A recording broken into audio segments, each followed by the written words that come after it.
Good morning everybody.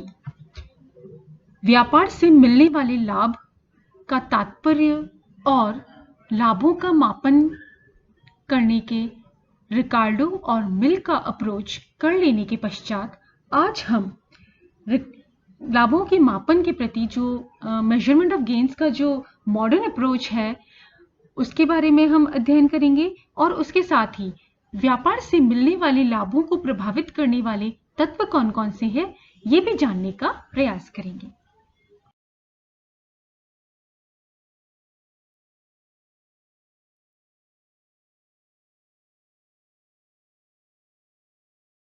व्यापार से मिलने वाले लाभों के मापन के संबंध में आधुनिक जो सिद्धांत है उसके बारे में हम चर्चा करेंगे। देखिए, आधुनिक व्यापार सिद्धांत में अंतर्राष्ट्रीय व्यापार से होने वाले लाभों को स्पष्ट रूप से विनिमय से लाभ तथा विशिष्टीकरण से लाभ में विभक्त किया गया है। मांग और पूर्ति के आधार पर इसे विश्लेषण को बंद अर्थव्यवस्था के सामान्य संतुलन के रूप में स्पष्ट किया जाता है। यह एक तो रूपांतरण वक्र को समुदायोदासीनता वक्र के स्पर्श द्वारा और दूसरे उपभोग और उत्पादन वस्तुओं की स्थानापन्नता की सीमांत दरों की घरेलू व्यापार शर्त अथवा वस्तु कीमत अनुपात के साथ समानता द्वारा होता है। जब अंतर्राष्ट्रीय व्यापार शुरू किया जाता है तो विनिमय से भी लाभ होता है और विशिष्टीकरण से भी लाभ होता है। जब संतुलन स्थापित हो जाता है तो ये लाभ अधिकतम हो जाते हैं, तो उत्पादन में रूपांतरण की नई सीमांत दर और उपभोग में स्थानापन्नता की नई सीमांत दर अंतर्राष्ट्रीय कीमत अनुपात रेखा अथवा व्यापार की शर्तों के बराबर होती है। इस प्रकार व्यापार से पहले के स्तर की अपेक्षा अधिक उत्पादन तथा उपभोग करके उत्पादन तथा उपभोक्ता दोनों को ही अंतर्राष्ट्रीय व्यापार से लाभ प्राप्त करते हैं। अब देखिए, पर्टिकुलर जो डायग्राम है उसमें आप देख सकते हैं अंतर्राष्ट्रीय व्यापार से प्राप्त होने वाले लाभों की व्याख्या की गई है आधुनिक दृष्टिकोण के अनुरूप। और ए भी आप देख सकते हैं, इसमें रूपांतरण वक्र है जो अर्थव्यवस्था के पूर्ति पक्ष को प्रदर्शित करता है, और CI0 समुदाय उदासीनता वक्र है जो अर्थव्यवस्था की मांग पक्ष को व्यक्त करता है। बंद अर्थव्यवस्था यानी व्यापार न करने वाली अर्थव्यवस्था के संतुलन को बिंदु E प्रदर्शित करता है, जहां AB तथा CI0 वक्र एक दूसरे को स्पर्श करते हैं और दोनों ही व्यापार की घरेलू शर्तों अथवा वस्तु कीमत अनुपात जो रेखा है P के बराबर है।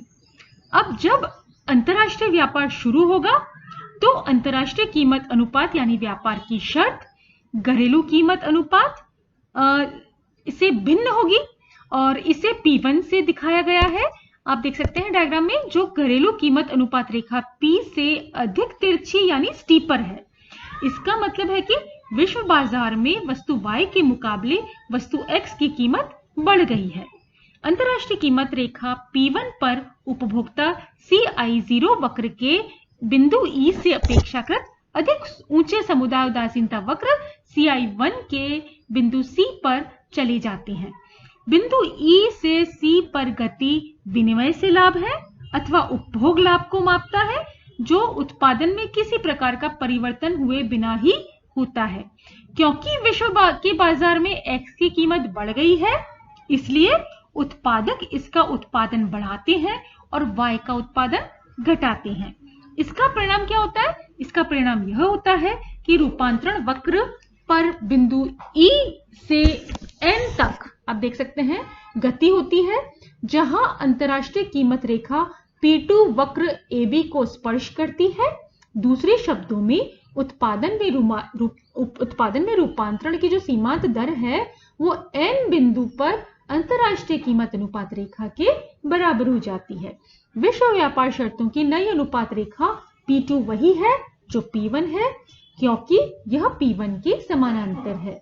बिंदु N पर देश वस्तु Y के KC1 आयातों के बदले वस्तु X के वस्तु X का KN निर्यात करता है, और X के उत्पादन में विशिष्टीकरण बढ़ने का परिणाम यह होता है कि उपभोक्ता CI1 वक्र के बिंदु C से सरक कर CI2 वक्र के बिंदु C1 पर पहुंच जाता है, जहां पर उपभोक्ता X तथा Y दोनों की अपेक्षाकृत अधिक मात्राओं का उपभोग करते हैं।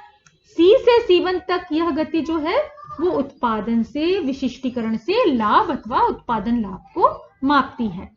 और बिंदु C1 पर स्थानापन्नता की सीमांत दर और अंतरराष्ट्रीय कीमत अनुपात आप देख सकते हैं बराबर है, इसलिए N तथा C1 बिंदुओं पर अंतरराष्ट्रीय व्यापार से लाभ अधिकतम हो जाते हैं, क्योंकि उत्पादन में रूपांतरण की सीमांत दर, उपभोग में स्थानापन्नता की सीमांत दर दोनों ही अंतरराष्ट्रीय कीमत अनुपात रेखा P2 के बराबर है।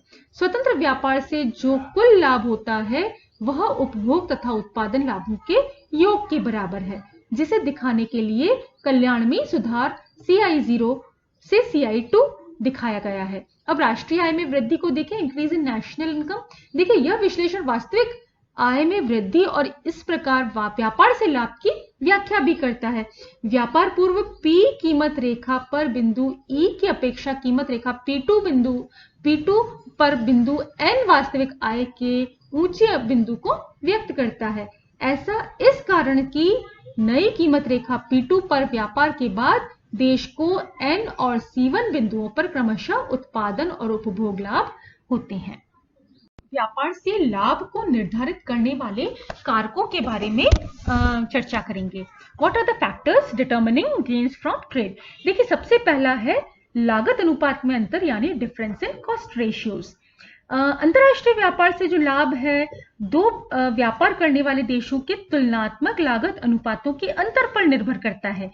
यदि जब कभी व्यापारी यह देखते हैं कि विदेशों में कीमतों का उनके घरेलू अनुपात से बहुत भिन्न अनुपात विद्यमान है, तो देश को विदेशों के साथ व्यापार करने से लाभ होता है। वे उस चीज को खरीदते हैं जो उनसे सस्ती प्रतीत होती है और उस चीज को बेच देते हैं जो उन्हें महंगी प्रतीत होती है। जब उन्हें कम लाभ और अधिक लाभ प्रतीत होते हैं तो उन लाभों के बीच अंतर जितना अधिक होगा और प्रभावित वस्तु जितनी अधिक महत्वपूर्ण होगी, व्यापार से लाभ भी उतना ही अधिक होगा। अब देखिए यदि देश A को गेहूं के उत्पादन में तुलनात्मक लाभ अधिक है और देश को B को रुई के उत्पादन में तुलनात्मक लाभ अधिक है, तो व्यापार से दोनों देशों को लाभ होगा।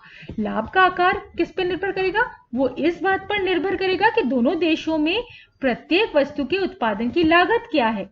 यदि श्रम की कुशलता बढ़ने पर देश A में गेहूं के उत्पादन की लागत गिर जाती है तो व्यापार से देश B को अधिक लाभ होगा, और यदि देश में रुई के उत्पादन की लागत गिरती है तो व्यापार से देश को अधिक लाभ होगा। इस प्रकार तुलनात्मक लागत अनुपातों में जितने अधिक अंतर होंगे, व्यापार से उतने ही अधिक लाभ भी होंगे। दूसरा फैक्टर है जो कि व्यापार से लाभों को निर्धारित करने वाला कारक जो है वो है पारस्परिक मांग, रेसिप्रोकल डिमांड। अब देखिए व्यापार की शर्तें पारस्परिक मांग पर अर्थात किसी देश की अपने उत्पादन की बदले दूसरे देश के उत्पादन के लिए मांग की सापेक्ष शक्ति और लोच पर निर्भर करती है। और जो एग्जाम्पल मैंने अभी आपको दिया था पहले वाले उसमें, अब देखिए इसको हम अगर आगे बढ़ाएं, यदि वस्तु Y के लिए A की मांग अधिक गहन है, बेलोच है, तो व्यापार की शर्तें 1x = 1y के निकट होगी। व्यापार की शर्तें देश B के अनुकूल और देश A के प्रतिकूल हो जाएंगी। देश B को अधिक और देश A को कम लाभ होगा। दूसरी ओर यदि वस्तु Y के लिए देश A की मांग कम गहन अधिक लोचदार होगी तो व्यापार की शर्तें 1x = 1.33y के निकट होगी और व्यापार की शर्तें देश A के अनुकूल और देश B के प्रतिकूल हो जाएंगी। व्यापार के परिणाम स्वरूप A को अधिक और B को कम लाभ होगा। इस प्रकार व्यापार से उस देश को तब अधिकतम लाभ होता है जिसकी विदेशी वस्तुओं की मांग बहुत लोचदार होती है, जबकि उसकी वस्तुओं की दूसरे देशों की मांग जो है बहुत बेलोच होती है। तीसरा फैक्टर जो है जो व्यापार से मिलने वाले लाभों को प्रभावित करता है वो है आय का स्तर यानी लेवल ऑफ इनकम। किसी देश की मुद्रा आय का स्तर भी एक ऐसा कारक है जो व्यापार के लाभ और हिस्से को निर्धारित करता है। जिस देश की वस्तुओं की मांग अन्य देशों में स्थिर होगी उसका मौद्रिक आय का स्तर ऊंचा होगा। यदि उसके निर्यात अधिक होंगे तो उसके निर्यात उद्योगों का विस्तार होगा। परिणाम स्वरूप इन उद्योगों में मुद्रा मजदूरी का स्तर बढ़ेगा, श्रम की प्रतियोगिता बढ़ेगी और अन्य उद्योगों में मुद्रा मजदूरी का स्तर बढ़ाकर निर्यात उद्योगों के मजदूरी स्तर तक लाना पड़ेगा। इस प्रकार देश में मुद्रा आय का सामान्य स्तर बढ़ेगा, परंतु देश में आयातित विदेशी वस्तुओं की कीमतें कम होगी, जबकि लोगों की मुद्रा आय का स्तर ऊंचा होगा। इसलिए देश के लोगों को लाभ होगा क्योंकि वे सस्ती आयातित वस्तुओं का उपभोग करेंगे। इसके विपरीत जिस देश की विदेशी वस्तुओं के लिए मांग अधिक होगी, उसकी मुद्रा आय कम होगी। क्योंकि विदेशी वस्तुओं के लिए उसकी मांग अधिक होगी, इसलिए विदेशी वस्तुओं की कीमतें अधिक होगी। परिणाम स्वरूप यह होगा कि उस देश के लोगों को हानि होगी क्योंकि वे महंगी आयातित वस्तुओं का उपभोग करेंगे। नेक्स्ट फैक्टर है जो व्यापार से मिलने वाले लाभों को प्रभावित करता है, वो है व्यापार की शर्त यानी टर्म्स ऑफ ट्रेड। व्यापार से लाभ को निर्धारित करने वाला एक कारक व्यापार की शर्त है। व्यापार की शर्त से तात्पर्य वह दर है जिस पर एक देश की वस्तुओं का दूसरे देश की वस्तुओं से विनिमय होता है। यह दर व्यापार की उन वस्तु विनिमय शर्तों को बताता है जिन्हें मिल ने अंतर्राष्ट्रीय व्यापार के लाभों को निर्धारित करने और लाभों के वितरण के लिए प्रयोग किया। आधुनिक विश्लेषण में भी व्यापार की शर्त व्यापार से लाभों को निर्धारित करती है। व्यापार के अभाव की स्थिति में देश को व्यापार की दी हुई शर्त का सामना करना पड़ता है, परंतु जब अंतर्राष्ट्रीय व्यापार होता है तो व्यापार की शर्तें बदल जाती हैं और व्यापार की घरेलू शर्तों से भिन्न हो जाती है और व्यापार की अंतर्राष्ट्रीय शर्तें ही व्यापार से होने वाले लाभ को निर्धारित करती है। अब नेक्स्ट फैक्टर जो है वो है उत्पादकीय कुशलता, प्रोडक्टिव एफिशिएंसी। अब देखिए, एक देश की उत्पादकीय कुशलता उसके व्यापार के लाभ को भी निर्धारित करती है। यदि देश में उत्पादन लागत और वस्तु की कीमत कम, ये देखिए, ये देश में उत्पादन लागत और वस्तुओं की कीमतें भी कम करती है। परिणाम स्वरूप दूसरे देश सस्ती वस्तुओं के आयात करके लाभ प्राप्त करता है और इससे उसकी व्यापार की शर्त में सुधार होता है, परंतु घरेलू देश की व्यापार की शर्तें बिगड़ती हैं। दूसरी ओर यदि दूसरे देश के उत्पादक की कुशलता में वृद्धि होगी तो क्या होगा, इसकी वस्तुएं सस्ती होंगी और घरेलू देश इन वस्तुओं का आयात बढ़ाएगा, इसकी व्यापार की शर्तें सुधरेंगी और व्यापार से लाभ बढ़ेगा। और लास्ट फैक्टर है वो है निर्यातित वस्तुओं की प्रकृति, नेचर ऑफ कमोडिटीज एक्सपोर्टेड। एक देश जो कि मुख्यतः प्राथमिक वस्तुओं का निर्यात करता है, उसकी व्यापार की शर्तें प्रतिकूल होती है, परिणाम स्वरूप इसका व्यापार से लाभ भी कम होता है। इसके विपरीत जो देश विनिमय वस्तुओं का निर्यात करता है, उसकी व्यापार की शर्तें अनुकूल होती हैं और इसलिए उसके व्यापार से लाभ भी अधिक होते हैं। नेक्स्ट है टेक्नोलॉजिकल कंडीशंस। अब देखिए, जो देश प्रौद्योगिकी तौर पर उन्नत है, पूंजी प्रचुर है, उसके व्यापार की मात्रा भी बड़ी होगी और अंतर्राष्ट्रीय व्यापार से लाभ भी अधिक होगा। दूसरी ओर यदि देश की प्रौद्योगिकी पिछड़ी है, श्रम प्रचुर है, व्यापार से लाभ थोड़ा होगा और इसकी व्यापार की मात्रा भी थोड़ी होगी। फिर साइज ऑफ कंट्री यानी देश का आकार। एक छोटा देश जो उन वस्तुओं के उत्पादन में विशिष्टीकरण करता है जिसमें इसको तुलनात्मक लाभ ज्यादा होता है, उनका वह एक बड़े देश के साथ विनिमय करता है। स्थिर अवसर लागत और विभिन्न मांग ढांचों की स्थिति में विदेशी बाजार कीमतें घरेलू कीमतों से जितनी अधिक होगी, उतना ही एक छोटे देश को व्यापार से लाभ होता है।